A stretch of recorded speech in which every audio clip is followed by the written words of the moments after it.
皆さんこんにちは。パン作り研究家の直樹パンです。最近話題になっているマフィン事件について、これ特に手作りでお菓子やパンを作る人たちには全く他人事ではないことで、おそらく僕のチャンネル視聴者の皆様も気になっている話題だと思ったので、今回は僕の意見を交えて食品安全って一体何なのかってことを一緒に考えていきましょう。それではどうぞ。今回のマフィン事件の概要について、2023年11月11日と12日の両日で開催されたデザインフェスタ、通称デザフェス。そこで販売されていたマフィンから腐敗臭や糸を引いている状態のものなどが発生し、炎上回収騒ぎとなっている。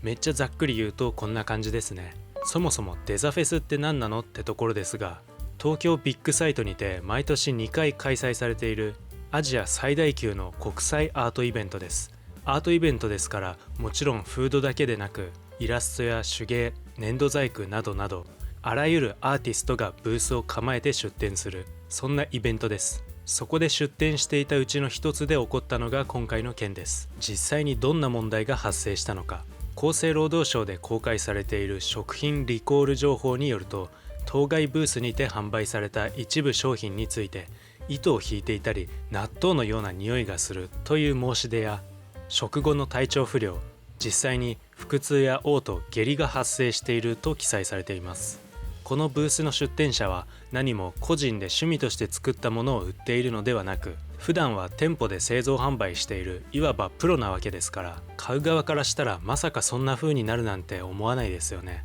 ユッケなど生肉ならまだしも、ましてや加熱するマフィンですから、なかなか衝撃的な出来事です。では一体このマフィンの中で何が起こっていたのか。まず糸を引いていたという点について、これロープ現象と呼ばれるもので、ロープ菌が繁殖していたのではないかと考えられます。ロープ菌は主に土壌や植物に広く生息している菌で、熱に強い性質があります。焼成中は熱に耐えるため耐熱性の芽胞を形成し、焼成後熱が冷めて再び繁殖に有利な温度になると、パンや焼き菓子に含まれているでんぷんやグルテンを分解し、粘り気や異臭を放ちます。この菌はバチルス属という分類の一種で、日本では古草菌と呼ばれることが多く、納豆菌もその一種と言えます。なかなかに強力な菌なので、昔からパン屋泣かせの菌と言われており、納豆を食べた服で厨房に入るなと言われるゆえんでもあります。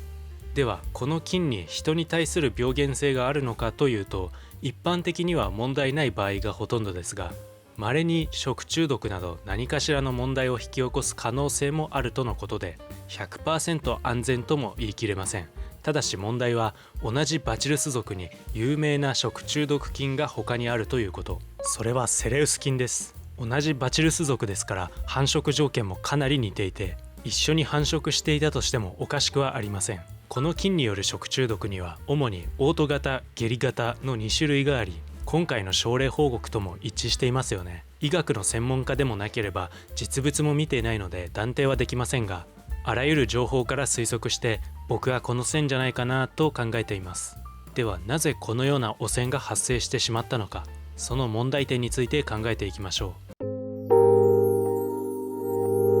まずセレウス菌をはじめとしたバチルス属の細菌を完全に殺菌するのは非常に難しく、予防としてはつけない、増やさないが重要と言われています。まずつけないに関してですが、バチルス属は土壌や植物などあらゆる場所に生息していますから、例えばジャガイモなどの農作物を厨房の作業台にそのままボンと置いたりして、その手のまま、その作業台のまま他の作業をするのも良くないですし、エプロンのまま庭先で別の作業をするのも菌を持ち込むリスクが高まりますよね。その他手洗いの徹底はもちろん、外履きと厨房履きを別々にするのも菌を持ち込まない工夫として有効と言えます。それでも菌が入るときは入るわけで、今回の店舗がその辺どうだったのかは分かりませんが、つけないだけでは対処は完璧ではないため、増やさないがもっと重要になります。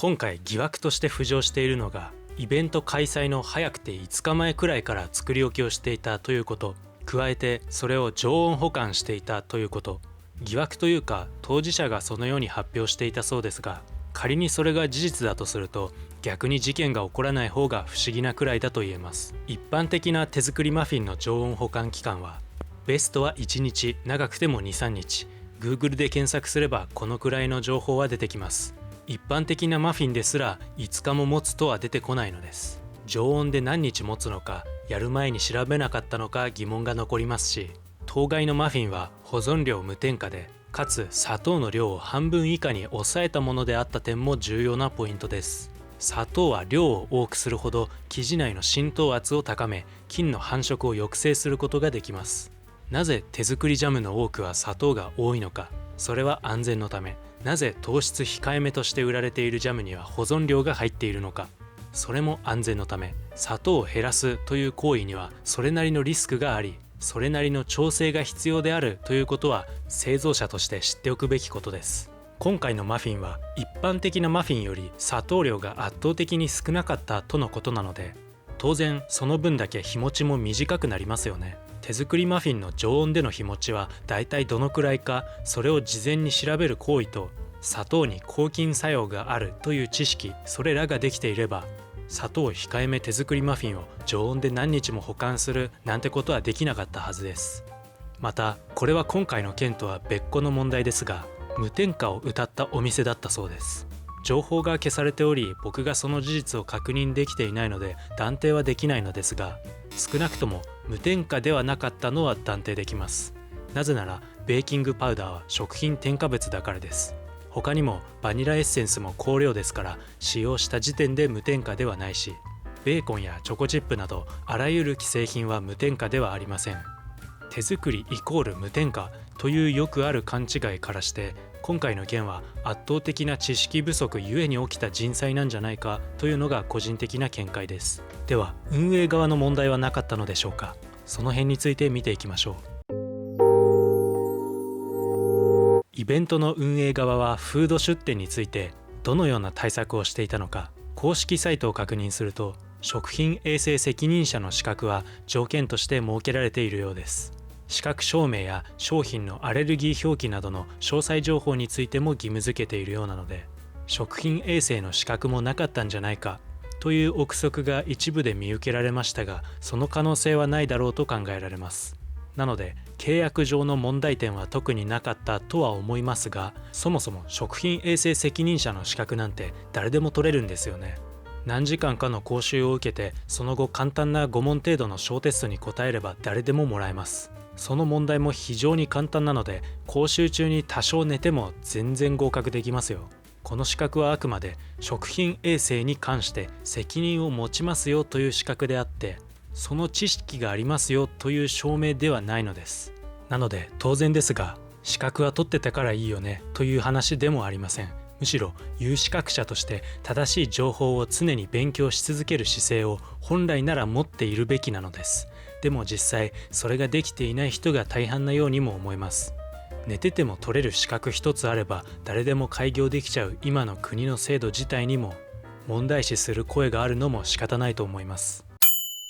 ニュースポストセブンで11月16日に公開された記事によると、当該店主は以前からイベント準備の時などお店の運営において睡眠時間を大幅に削ったり徹夜での作業を行っていたことをお店のブログなどでたびたび発言していたそうです。これを知った時、ああなるほどねと正直納得してしまいました。睡眠不足は脳の認知機能や記憶力を大幅に低下させ、たとえどんなに頭のいい人であっても正常な判断ができなくなったり、普段はしないようなミスを頻繁にしてしまったり、百害あって一利なしです。僕も一時期自律神経をぶっ壊した時期は睡眠障害に陥ってしまいましたが、思考が全く進まないというか、まるで脳の中にもやがかかってそこから先へ進めないような、そんな経験があります。僕はとても繊細なので、落ちるとこまで落ちる前にうつ症状という形でリミッターが働いたので、退職するという点以外では大きな問題もなく済みましたが、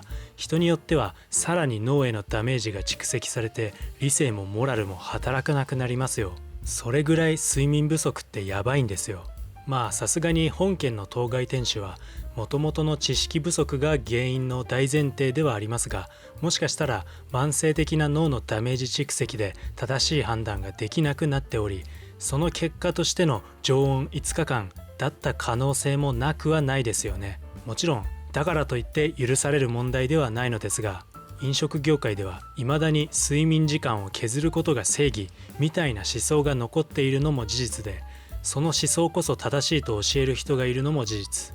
それ科学的にダメだと証明されてるんですから、もうやめませんか？睡眠を削ることよりより効率よく作業を進められる工夫であったり、生産数を増やせる機材導入の検討や、時には己のキャパを自覚して諦める時は諦めること、そういったことを重視した方が結果的にお客様のためにつながるはずです。実際7時間睡眠を確保しながらもそれなりの利益を確保できている店もあるわけで、そんな綺麗事言ってられんはただの甘えになっちゃいますよね。そうやって甘え続けているうちに取り返しのつかないミスをしてしまっては、あの時無理しなければよかったと絶対後悔しますよ。もちろん必要な睡眠時間は人によって様々ですので、俺はむしろ3時間睡眠がベストコンディションだぜと体の奥底から思えるなら別にいいのですが、それを他の人にも押し付けるのだけは絶対に良くないです。もしウサイン・ボルトに俺と同じ速さで走れなんて強要されても無理ですよね。遺伝がそもそも違うから、どんなに努力しても一生無理ですよ。それと全く同じことです。今回の事件について、自分は知識があるから大丈夫なんて他人事にせず、みんなが当事者意識を持ってみんなで気をつけていく、改善していく、そういうのが大事なんじゃないかなと僕は思います。皆さんはこの事件についてどう思われましたか？いろいろなご意見をコメント欄でお聞かせいただけると幸いです。ちなみに今回の内容についてより詳しい解説を直木パン公式サイトの記事で公開しています。概要欄にリンクを貼っておくので、もっと学びたい方はぜひご覧ください。今回の動画は以上になります。今後もパン作り上達に役立つコツや知識を皆さんに分かりやすく解説していくので、高評価とチャンネル登録で応援お願いします。最後までご視聴ありがとうございます。それじゃあバイバイ。